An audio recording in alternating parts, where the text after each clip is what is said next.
We gotta talk about this because Jeanie Buss finally spoke up after that report dropped on ESPN, and it had people side-eyeing LeBron James hard. The report tried to paint this messy picture about tension between Jeanie and LeBron near the end, saying he dodged responsibility for pushing the Russell Westbrook trade when it blew up in everyone's face. They also brought up how LeBron was lobbying heavy to bring in Kyrie Irving while shipping Russ out. And let's not forget, Russ himself has hinted he wasn't feeling the vibes, with reports saying he didn't like what he thought was fake energy from LeBron in his own opinion. That part alone had the internet buzzing. Then it gets even spicier because the report claimed LeBron didn't show enough gratitude toward the organization for drafting his son Bronny James with the 55th pick, calling it some kind of scripted move.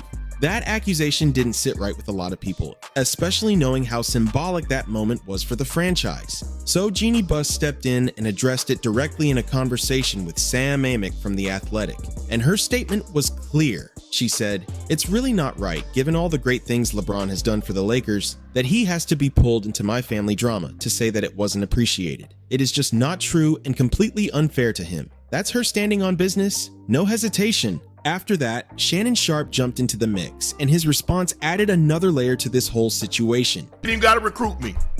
He basically said once you bring in a superstar like LeBron and get that level of success, you're also giving up some control.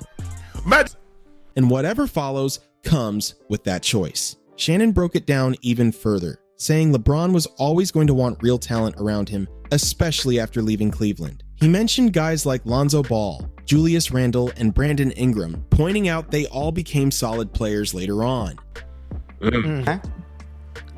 But he also made it clear that winning the bubble championship was probably bigger than anything that group would have delivered together. And yeah, whether people respect it or not, that in-season tournament banner is still hanging too. They ended up making major roster moves because Anthony Davis kept speaking up about his role.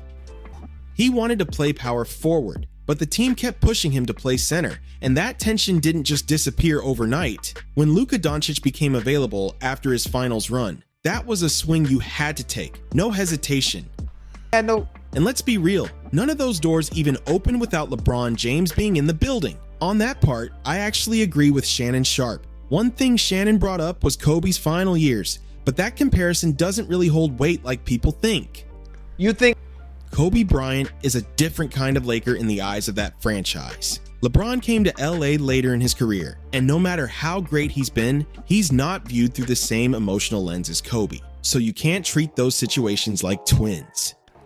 They ain't looking at it like that. When Kobe saw the writing on the wall after the Achilles injury, he wasn't trying to reshuffle the roster or pull strings. He wanted to compete, go out with pride, and finish his story his way. He already knew the championship window had closed for him, and he accepted that reality. That mindset is a huge difference people keep glossing over. Now here's where things get tricky. We don't actually know what went down behind closed doors between Jeanie Buss and LeBron. All we have is that article that popped up on ESPN, and that's just one version of events. We don't know why both sides feel how they feel. Yet Shannon jumped out early like he did at that Grizzlies game, defending someone who hasn't even sat down on Nightcap or Club Shay Shay to speak for themselves. That feels a little too aggressive without the full picture. Honestly, Joe Johnson probably knows more than anyone on that panel just off his league connections alone. A guy with his stature hears things way before the public ever does. So if anyone understands what's really happening, it's probably him. But let's not act shocked either. When Rich Paul is heavily involved and power dynamics start shifting,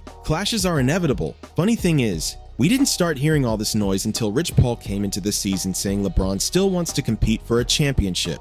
Then came the sciatica situation, the slow start, and the tension got louder. The contract part made things even more awkward. Rob Pelinka saying, if LeBron finishes his career as a Laker, that would be a great story. Sounds clean, but that's pure PR talk.